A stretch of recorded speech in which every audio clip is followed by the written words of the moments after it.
Thank you for taking the time to come back to the channel. In this review, we're going to look at the Marvel Legends Thunderstrike of the Joe Fixit Build-A-Figure wave. Reason why you're seeing two in frame, because I had actually ordered a replacement for my Thunderstrike. I had several QC issues on the first one, which is going to be going back to Amazon. And even on the second one I got, I still had QC issues. The hair on the one I got was glued on crooked. So I ended up swapping the heads out on the new body. And the new body even has paint scuffs. So I've been lucking out with Thunderstrike with QC issues. I think he's alright for now. I can touch up the little bit of blue paint there, but it's good enough for now. Thunderstrike comes in a standard Marvel Legends window box. He's got 3 accessories, if you count the Build-A-Figure piece as an accessory. He's got the head for Joe Fixit. He's got an alternate fist hand for his left arm. And he's got the Thunderstrike mace. On the side of the box, you have nice artwork of the Thunderstrike character. On the back of the box, you see all the figures in the wave, and a diagram for what parts come with which one to build Joe Fixit. On the back of the box of the product imaging, I noticed that the hair sculpt is actually different from the production figure. The hair on the production figure is all slicked back with the ponytails basically centered up, going down with a little bit of a curl to it. In the product imaging, you see there's a little bit of hair on the forehead, and the ponytail is over to the side a little more. Also on the back of the box, you get a quick little bio with a known typo for most people already. They use his son's name Kevin instead of his name Eric. Yeah, that's enough looking at the packaging. Let's take a closer look at the figure. At first glance, Thunderstrike looks pretty good. He's got some new parts and some reused parts, and some deceptively new parts. The jacket is reused from the Rage figure from the New Warriors that recently come out. The arms are reused from the 80th anniversary Thor, down to the alternate hands as well, and same wristbands.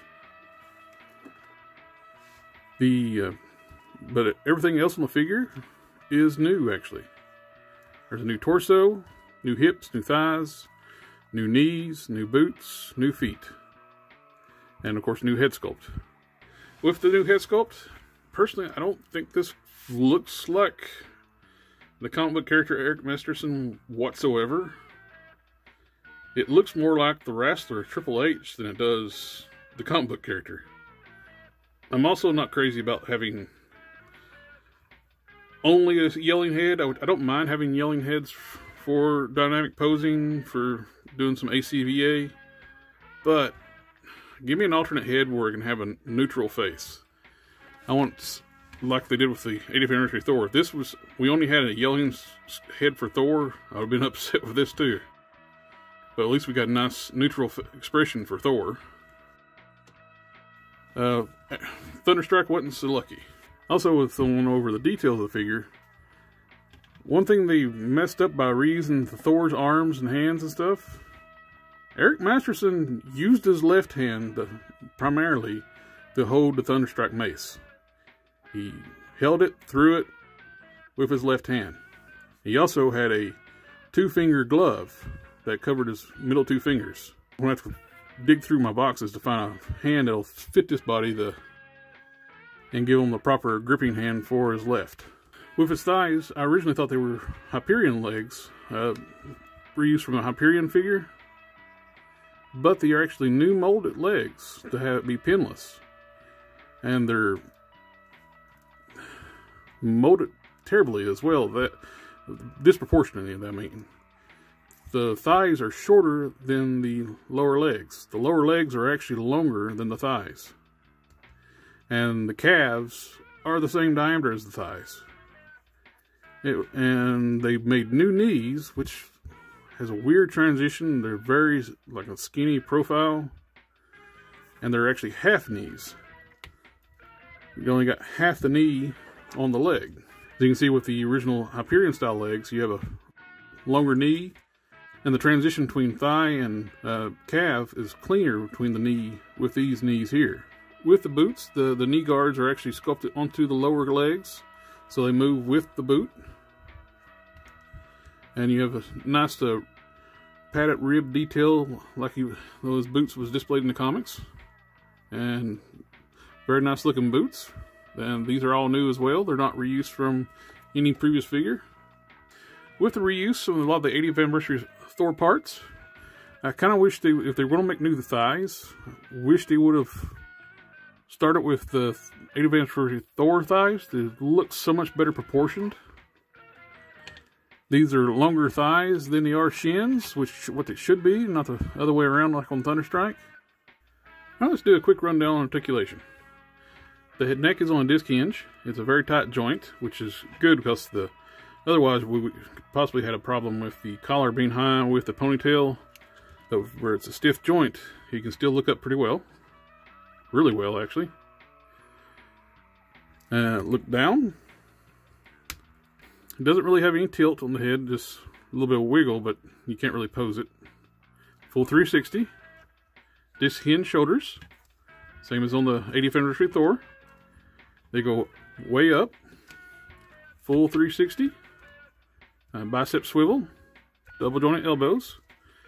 Good articulation in the elbows. Hinge and swivel wrist. Of course, where it's reuse of the 80th anniversary Thor, of course, he's got the vertical hinge for holding the hammer.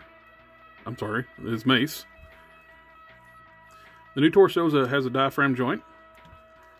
It allows crunch forward, back, just a little bit back. And instead of a waist twist, the twist is up in the diaphragm joint. The hips are on ball joints. They'll kick out to here, to the side, thigh swivel, double joint knees. This is where we're going to run into a problem with the new parts. They didn't allow enough, they didn't cut the lower legs for the joint enough. If you like on a previous, like a Hyperion style mode, or you see that the notch is cut down a little more, which allows for a lot more knee bend. Where the cut is not as long on the new lower legs, you can only get right at less than 45 degrees on the lower legs, maybe at 45. With the range of movement in the knees, this is as far as you're going to be able to bend them up to. He has hinged ankles and ankle pivots. One of the things I had a QC with on the previous one I'm returning, they didn't center up the holes properly on both feet. One of the feet looked like they were, this one looked like it was kicked off, like he had a broken ankle. The other QC problem I had was a mold defect, and this one has the mold defect as well, but nowhere near severe. The other one, it looks like they tried to fix it. You take the vest off, it's a very soft material, so it's easy to take off.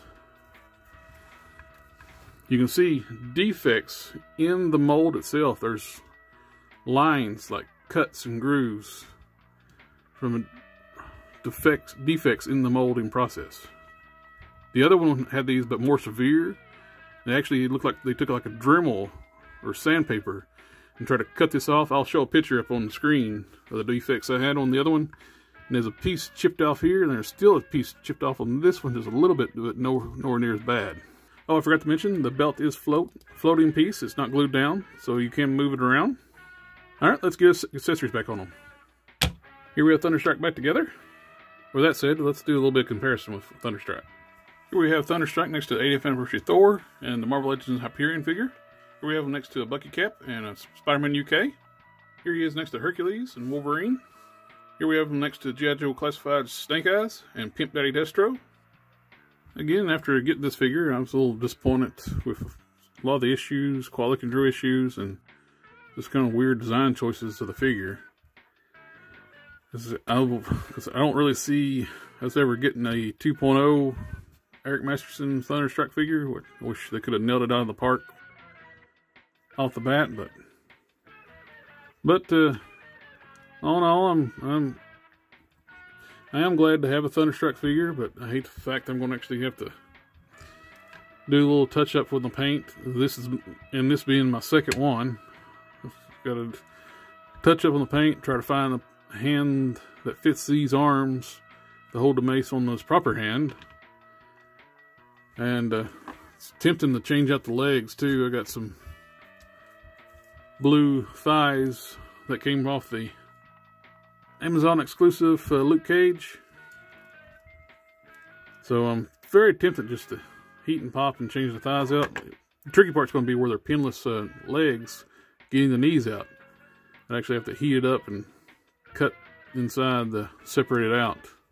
So I'm going to debate on that, but it would actually be more proportional if you actually did change them out. It would make them a little bit taller, but that'd be fine with me. It was just trying to fix the weirdness of the transition between the legs and the lower legs.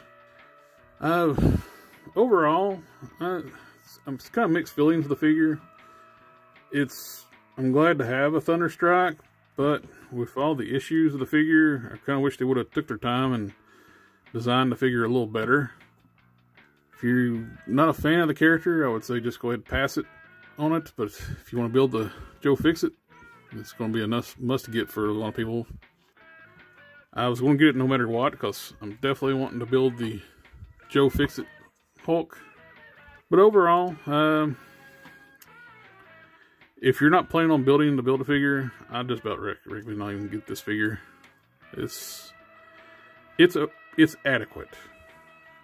Where I'm a customizer, I've probably fixed some of the issues with it. But if you really like Thunderstrike and you want him to look like what he did in the comics, you're not going to be real crazy about this one. Well, thank you for taking the time to watch the review, and I'll see y'all next time.